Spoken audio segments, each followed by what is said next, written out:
jẹ́ wo last one yẹn ẹ máa sùn lọ. No. Irọ́ pípa. No. So. Ẹ lọ sí yẹn káwò yẹn. Karimo àti establish àwọn nǹkan kan. Òun kọ́ ni ẹ̀ sà. Thank you, Mama. Ifá fún mi láyọ̀, ẹ ṣé mà. Abílẹ̀. Àbúrò kì í fẹ́ra wọn nílẹ̀ Yorùbá. Ó wà láwọn tí mo ti play yìí ni. Kò sí inú ẹ̀. Òun ni ẹ lọ sókè. Lẹ́gbẹ̀ẹ́ ibi tí Ìyábọ̀ Òjó wà yẹn. Òun ló ṣì kẹta. Ẹ lọ sókè. Mo rí Ìyábọ̀ Òjó ń sìn. Yellow báyìí. No, kò ṣe Ìyábọ̀. Ẹ súnmọ́ mà yẹn. Ìyẹn kọ́ ìkẹta yẹn. Òun nìyẹn. Ẹ kọ́kọ́ play yẹn. Ìfẹ́ báyìí ti gbọ́ sórí bí ìyá Wunmi ṣe gbé Karimo lẹ̀. Ẹ jẹ́ sáré sọ fún yín lẹ́nu. Òun nìyẹn. Mi ìdẹ̀ gbọ́ láti second party àbí third party o. Mo gbọ́ directly ni mo fi etí mi báyìí mo fi gbọ́ not third party. Wọ́n ní ìyá Karimo àti bàbá Mukaila wọ́n ti fẹ́ra wọn for some time.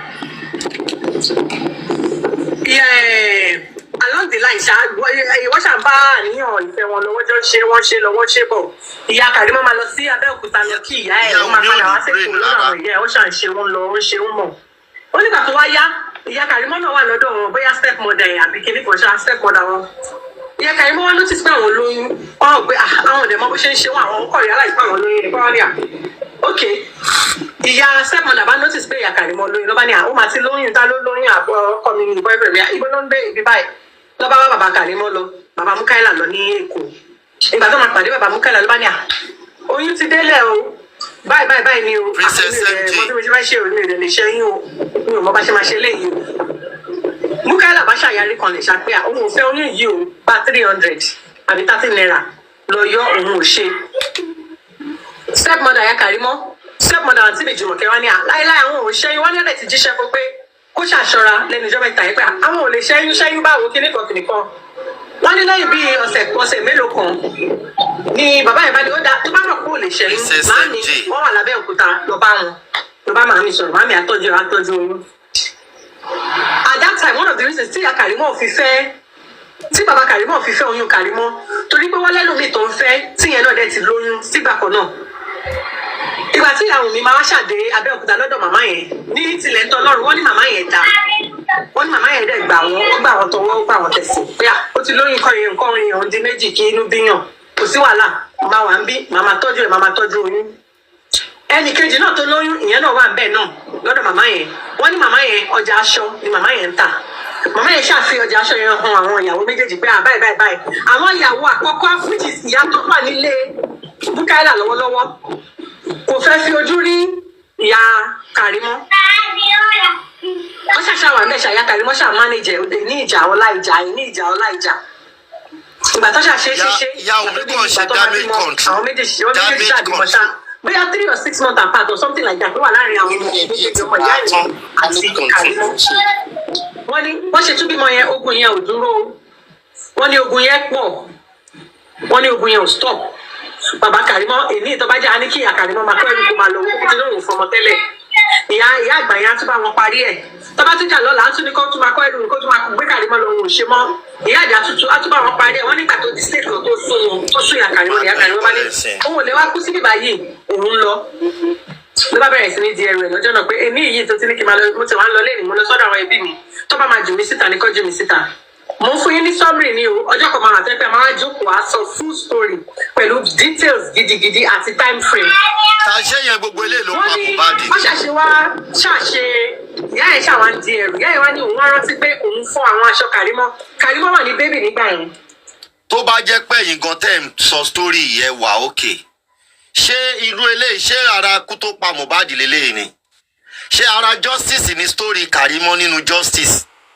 Bóyá láti ẹ jẹ́ ká máa gbọ́ lọ wàláì kò túrún kan lára tèmi sẹ́ ayé Jùmọ̀kẹ́ ló máa bàjẹ́. ṣé tòótọ́ ni wọ́n lọ̀rọ̀ tán sọ yìí. irọ́ ni bàbá ńlá arọ́ pátápátá. one night stand ni ìyá Wunmi, one night stand ni bàbá mi ṣe pẹ̀lú ìyá Wunmi. Kò kọ́ṣẹ́ aṣọ́ǹbì kankan, wọn ò mọ̀ níyàwó. Bọ́n ṣe mọ Wunmi níyàwó lọ́dọ̀ wọn Mohbad náà lọ. Ìyàwó lé ó lọ rẹ́jísì wọ́n dẹ̀ ṣe nìkáì fún. One night stand sáré wọlé kó wá gba ṣokoléètì ló di Karimo. Tílà ní Jùmọ̀kẹ́. Ẹ máa pílẹ̀ lọ. Tílà ní Jùmọ̀kẹ́. láti sinẹ́ tó bá mọ níyàwó ṣágbọ́mọ oṣù mẹ́ta sílẹ̀ ṣé á gbé ọmọ oṣù mẹ́ta sílẹ̀ tó bá yẹ pọ̀ mọ́ níyàwó. Mọ̀mí dé máa pa mí náà. Bọ̀dá láti ẹ máa pílẹ̀ lọ. tí mọ́mí jí ò bá tiẹ̀ sọ fún wa gan bọ̀dá láti tí mọ́mí jí ò bá sọ fún wa gan pé wọ́n night stand ni àwa gan ti mọ̀ pẹ̀lú nǹkan tí blọ́gà ẹ sọ yẹn wípé ó ní ẹni tó ti lóyún tẹ́lẹ̀ so kó tó di pé òun wá gbóyún ẹyẹ ẹ̀ dé sísá Karimo náà bínú o kó tó di pé òun wá gbóyún ẹyẹ òun dé so ẹ ti mọ̀ yí pé wọ́n sáré fi wọ́ọ̀ṣì ni ṣé ẹ understand wọ́n sáré fi wọ́ọ̀ṣì ni ló wá gbóyún ẹyẹ dé ó dẹ̀ ti fojú sí bàbá Karimo lára pé eléyìí dùn ibi òun ti rí ibi tóun fẹ́ bá a sí ṣé ẹ understand kò ìgbà tí sísá Karimo bá sọ pé wọ́n night stand ní káwọn àgbọn tó mọ̀ yìí pé wọ́n night stand ní pẹ̀lú nǹkan tí blogger ẹ ti sọ yẹn. Ìyá òfin ló ń tí wọ́n wá tó ń fọ àwọn aṣọ Karimo kan síta òun wá gbé Karimo dùbúlẹ̀ sórí chair òun wá sáré lọ Mọ̀dínà lórúkọ ìyàwó bàbá Karimo. Wọ́n ní ìyá Wunmi wá bọ́ta lọ́sẹ̀ kúlẹ̀ pé àwọn aṣọ tó ń fọ kóun lọ kó wọn wọlé ìgbà tó máa padà wọlé ó bá ìyá Mọ̀dínà yẹn tó gbé Karimo sọ́wọ́ báyìí ó ti ṣe nǹkan sára Karimo. Ṣé ibi tí hatred ti ń bọ̀ o àti kékeré ló ti fi kíní ìsara Karimo kò ń ṣe ìsìn o. Wọ́n ń tọ́ ẹ láti sọ pé mo fi kórìíra Jùmọ̀kẹ́. Láti ìgbà tóun ti bí ọmọ yìí nínú ilé ìtajà wa ó gbọ́mọ yìí rí ojoojúmọ́ ló ń bóun jà ojoojúmọ́ ló ń ṣépè ó máa sa oògùn ó máa ṣe ó máa mọ̀ ojoojúmọ́ ló ń influence ọkọ ẹ kó lé ní bọ́tà nulẹ̀. Mi ò lè nígbà tó ti sọ pé kò ń ṣe true life story ẹ náà sọ mi ò lè waste time mi fún àwọn wèrè. I can't waste my time for them. wọ́n kọ́nà ní èsì Jùmọ̀kẹ́ wọ́n kọ́nà. Èmi ò lè máa gbọ́ bí tó ti sọ̀rọ̀ ẹ ní sọkúsọ ìgbà tó ti ní kò ń ṣe true life story. Wàhálà tí ọ̀rọ̀ tèmi kọ́ ló ń sọ Jùmọ̀ ẹ mọ̀dé tí mo fi ní kẹ́ play mo fẹ́ káwọn abiyamọ tó wà ń bí báyìí kọ́ bira wọn pé ṣáwọn lè ṣerú ẹ̀ fọmọ táwọn bí ṣá. Ọlọ́run ò ní jẹ́ mo ta kẹ́ ẹ̀ dànù. Àti wọ́n mo ta kẹ́ ẹ̀ dànù. Ọlọ́run ní jẹ́ rí. Ẹ ló kọ́là hold up ń bọ̀ ẹ ló kọ́là yes. Ẹ kú ètò. Ṣé rí gbogbo nǹkan tí blọ́gà ìyá Wunmi ń sọ yẹn? Ẹ má bínú o, Mr. Karimo má bínú o. Mr. Karimo tó bá jẹ́ one stand ni bàbá yín ṣe pẹ̀lú ìyá ẹ̀ ẹ̀yin go ẹ ní ìdí DNA test gan. Irú ọ̀rọ̀ wo lẹ sọ yìí? Of course mo ní ìdí even though tí mo jẹ bàbá mi tí mo jọ tìmùtìmù mo ní ìdí DNA. Jùmọ̀kẹ́ mo ń wá ẹ mo fẹ́ ṣe DNA ara mi tí ò bá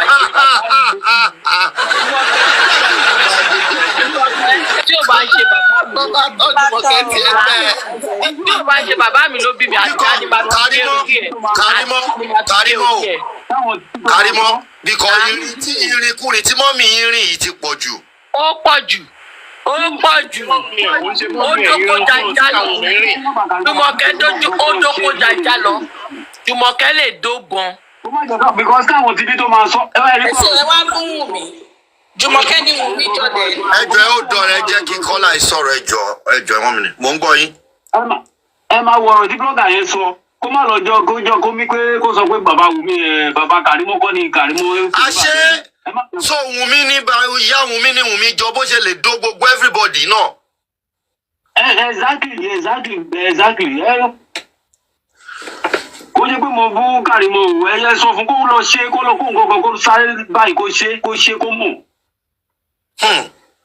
Ilé ìdìbò. Ẹ sọ fún lọ́wọ́lọ́wọ́ báyìí kó lọ ṣe o tó bá mọ̀ pé lóòótọ́ ni pé wọ́n stand ni bàbá òun ṣe pẹ̀lú ìyá yẹn kó lọ ṣe lóòótọ́ tó lọ́lọ́pàá wọn. Ìkọ̀ fúnra rẹ̀ ló ń sọ sítórì ara ẹ̀ kò ṣáà lè parọ́ mọ́ra ẹ̀.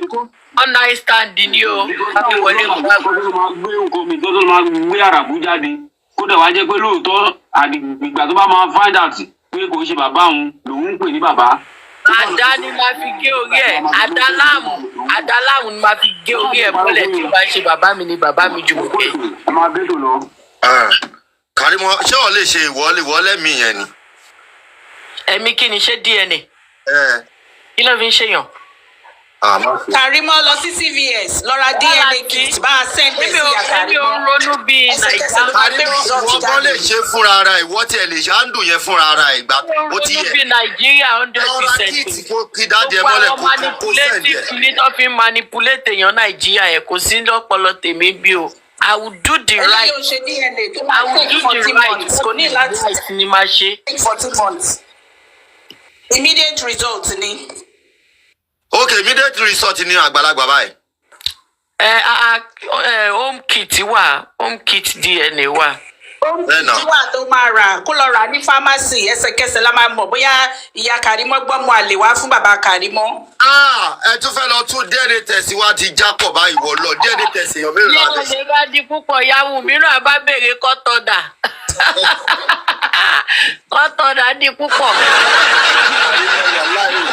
Kọ́tọ̀dà bá tún wá di willingly. Karimo o ti bá heaven ẹ jẹ́ o, you can never make heaven. You can never Kọ́tọ̀dà make. tún wá di willingly DNA, willingly one, willingly Karimo náà fẹ́ ṣe willingly DNA. Story ìyá Wunmi ò dáa rárá. Ìtajọ́ sáré wọlé kó wá gba chocolate. Ó tún wá jẹ́ ẹni tí ò lójútì, kò lójútì rárá.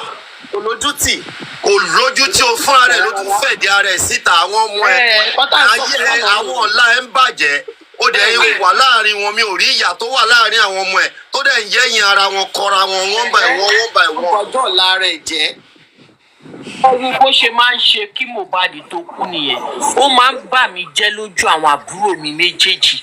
Àwọn yẹn máa pè mí, wọ́n máa ṣépè fún mi. Wọ́n á lè mi lówó mi ìtọ́jú ìyá wọn. Máa ní ìyá wọn. ìyá òṣìwò Sọ fún àwọn ọmọ yín. Ẹjọ́ ẹ máa jẹ́ kó sọ mò ń rìkọ́dù lọ́wọ́ ẹjọ́. Lóye máa ní ṣókí sọ fún àwọn ọmọ yín méjèèjì pé mo máa ń fún ẹ lówó ni. Á lóhun ò sọ. Máa ní àfi kó máa sọ. Ṣé mọ̀ kí tó wáyé kó máa ń sọ lójú àwọn ọmọ yẹn pé ẹ̀gbọ́n yín ṣe báyìí fún mi, ẹ̀gbọ́n yín ṣe báyìí fún mi. Àwọn ọmọ yẹn á mọ̀. Ó máa ń sọ fún àwọn ọmọ yẹn pé mi kì í tọ́jú òun, mi kì í fóun lówó. Àwọn ọmọ yẹn wá bínú wá gbé fóònù wọn máa ṣépè fún mi. Àní èyí ọkùnrin yẹn ó dẹ̀ lọ sórí Facebook ní 2019 bí nǹkan kan. Ìyẹn dẹ̀ lọ sórí Facebook ó dẹ̀ lọ drag mi. I bring post yẹn down ni. Ó dẹ̀ lọ drag mi lórí Facebook pé mi olówó ogbó tó ń ṣílẹ̀kùn fólè. Èmi ní ìyá mi ìtọ́jú ìyá mi. Àwọn ẹbí bàbá mi tá à ń wá yìí ṣe burúkú ṣe rere yìí ló wá rí. Ó ní kí n má fún lésì, ó ní tí n bá fún lésì wọn á mọ ẹni tó ń bá wí. Àdàbí tá à ń wá tó bá pèdè yẹn. Wọ́n á gbé fóònù wá pè ìyá Wunmi. Mo ní ṣe bí mo sọ pé tí n bá fún yín ní tọ́rọ́, tí n bá fún yín lépìnì, ẹ máa jẹ́ káwọn àbúrò mi mọ̀ pé mò ń fún yín lówó. Lólóhùn oníṣòwò ránṣẹ́ kó lọ sórí Facebook ni, òun ránṣẹ́ kó lọ drag mi bẹ̀. Ṣẹ̀rí tí Wunmi àti Súnkànmí tó bá ń bú mi báyìí inú ìyá Wunmi máa ń dùn ni. Tó bá ń sọ̀rọ̀ sí mi inú ìyá Wunmi máa ń dùn ni. Súnkànmí yẹn ò tiẹ̀ lóhùn ọ̀nà mi gbà kan.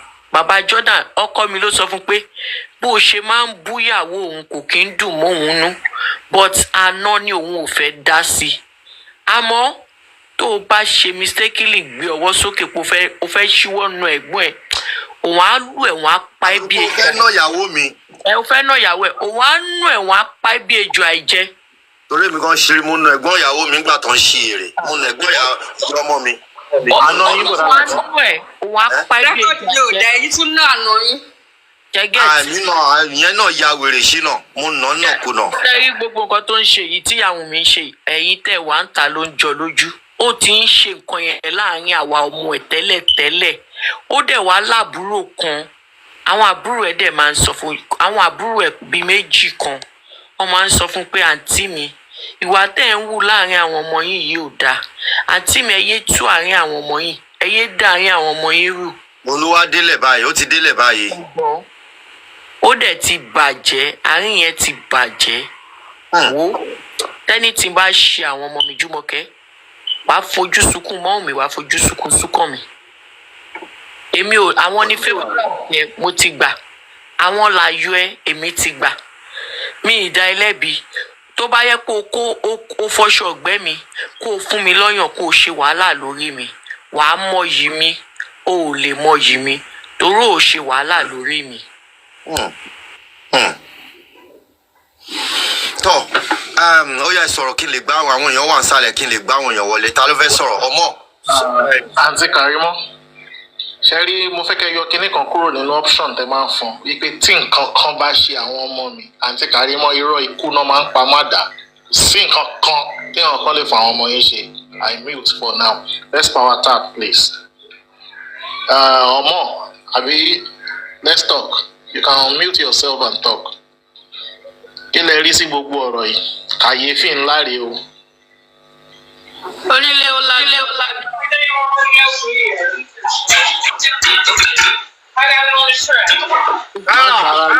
Má gbára lé wọn mute. Ọmọ ó yá ẹ bá wa sọ̀rọ̀ ẹ unmute mic yín kẹ́ sọ̀rọ̀. Onílé ẹ̀wọ̀n tí mo fẹ́ sọ kí.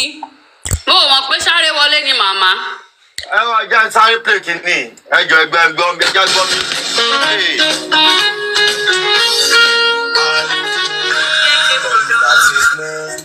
That vex and drop na. Like that here. I'm big, and I know that this morning when Emuli was talking, I just smiled. Inside of me, there's one light, one small light, and the light is the light of joy, and it's becoming more brighter every day. Why did I say this? I know as Emuli was talking in the morning, something was telling me in my inner heart that, do you know that Baba Shitu already know how Mohbad died? That thing was just telling me. I don't know if it's true, but that thing keep telling me in the morning that, do you know Baba Shitu already know how Mohbad died? I'm like, how will this man know? But to be candid, I don't know how the thing just coming since morning, and that was the lie that is telling me we will get to that place very soon.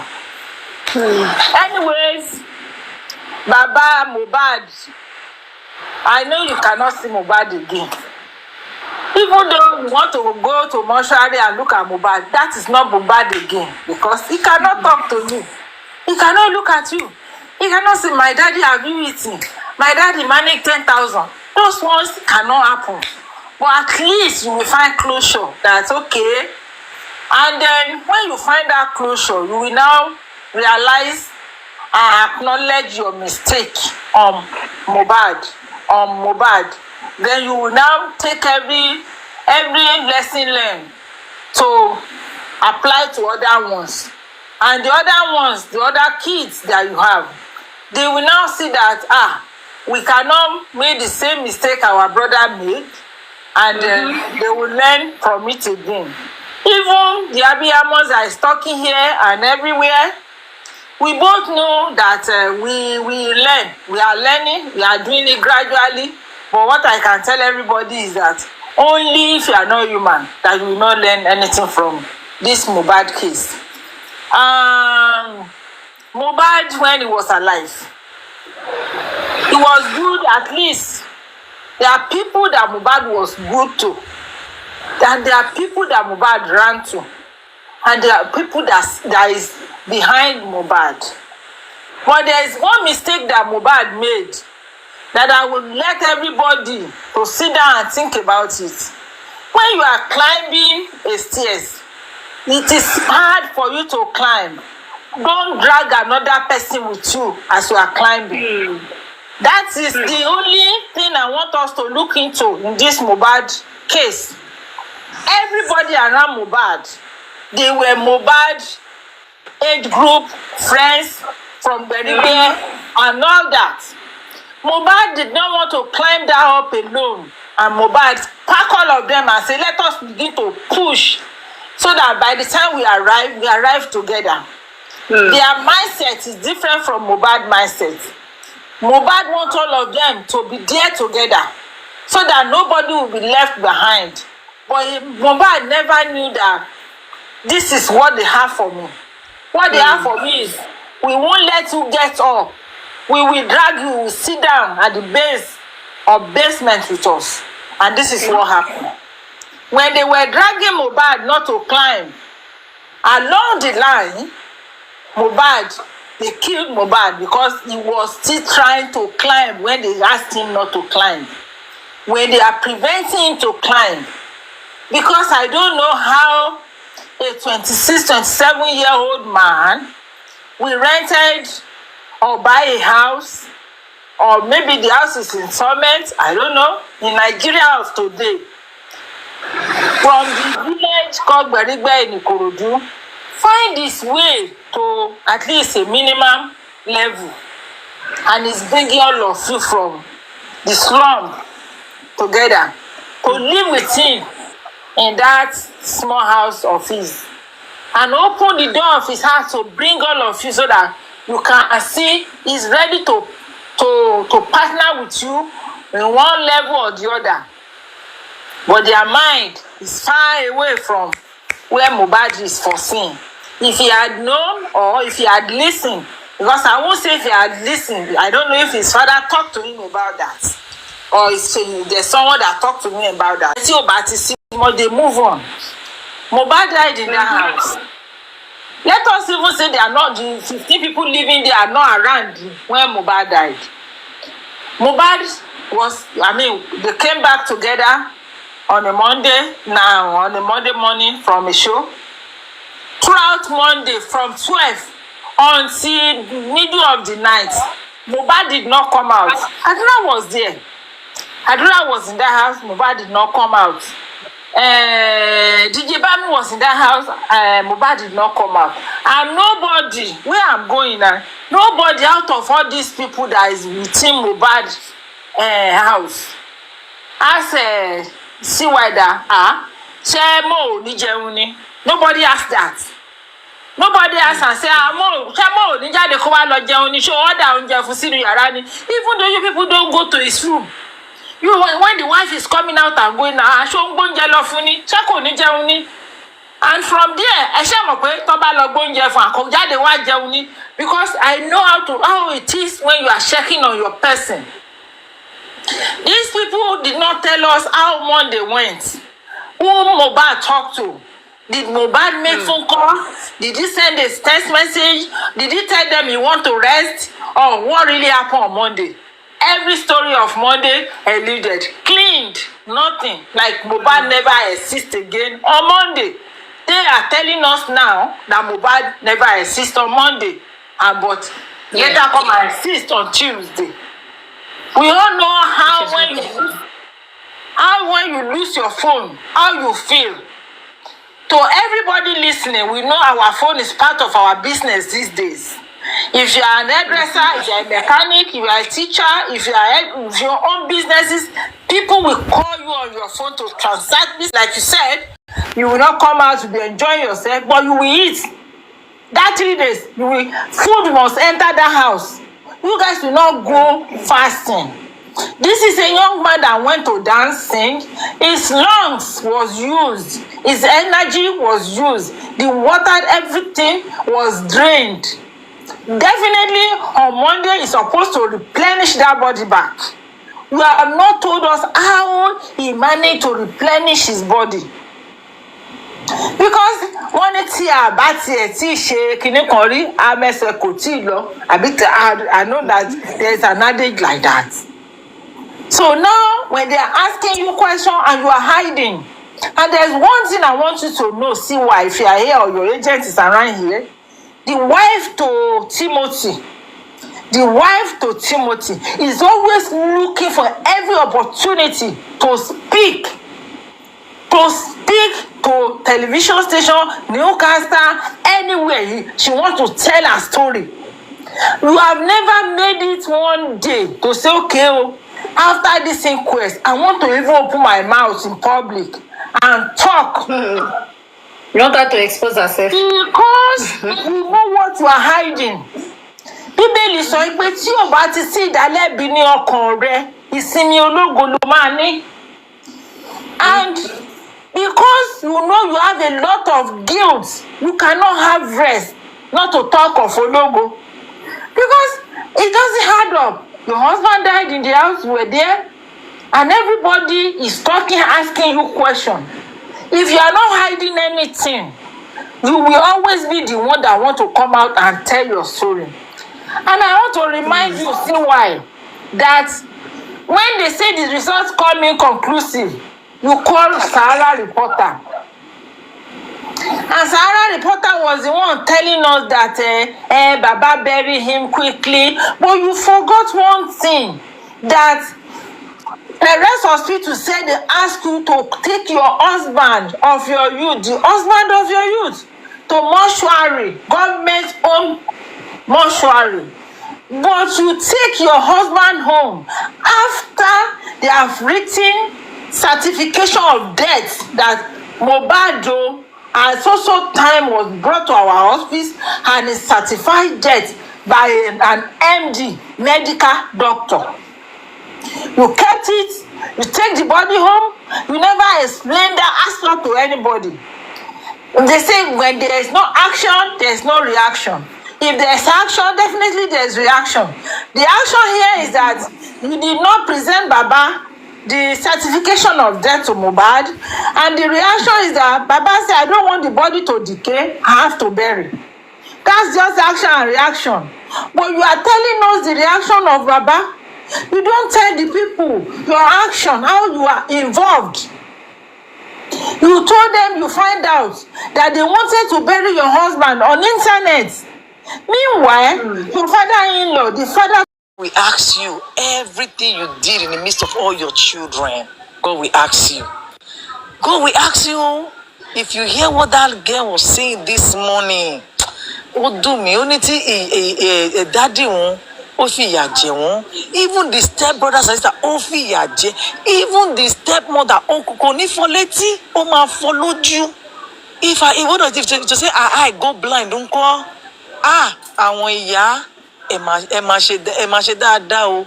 The child you think is a reject one is the one that God always lifts up. Please, every woman that you have a stepchild, begin to do that stepchild good, because so that in due time you will reap the fruit of your labor and that labor also. Don't do it. My husband have a stepson. If you see my stepson and my children, you won't believe I'm not the mother. He called me mommy. And if I don't have the money to buy food for everybody, I won't do it. If you are going to restaurants, if the money I have is not for everybody,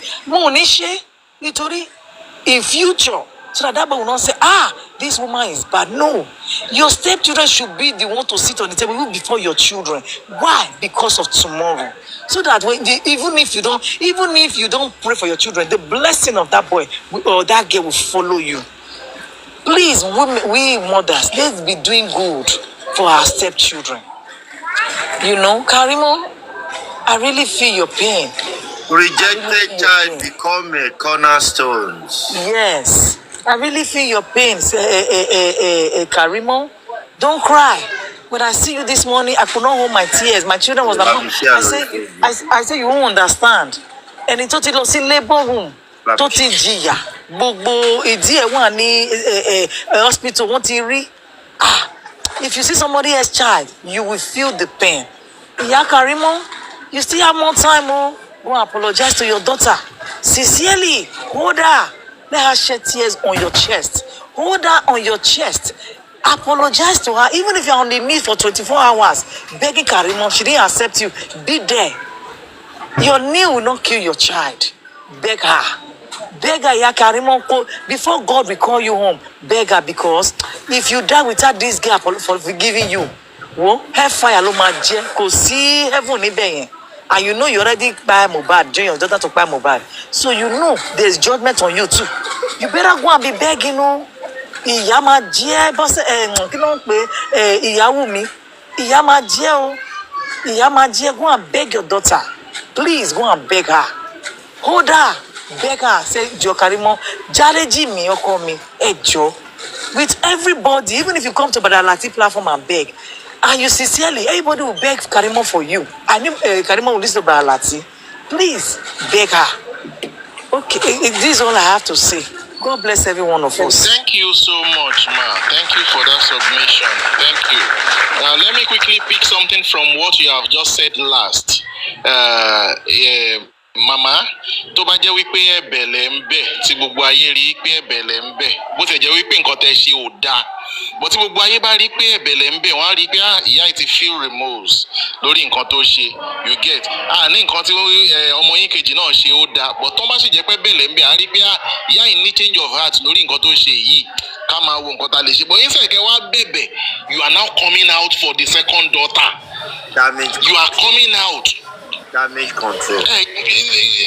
Ó tún fẹ́ worsen gbogbo instead of you to look for a way as a mother bad as a bad good as a good you are still a mother instead of you to now look for a way láti calm gbogbo situation down as a mother instead of that you are coming out for the second daughter God Ọlọ́run má jẹ́ kí n ṣì yáyàn o má jẹ́ kí n ṣì ọkọ̀ wá sílé ayé o mo ti dúpẹ́ lọ́wọ́ Ọlọ́run ọkọ̀ tó tẹ̀lé tí mo bá wáyé ọkọ̀ gidi ni mo dúpẹ́ màmá Ifá fún mi láyọ̀ mà bá wa sọ̀rọ̀ báyìí mà ẹ má bínú pé wọ́n gbà mọ́ yín lọ́wọ́ lẹ́ǹkan ẹ bá wa sọ̀rọ̀ báyìí ẹ ṣé.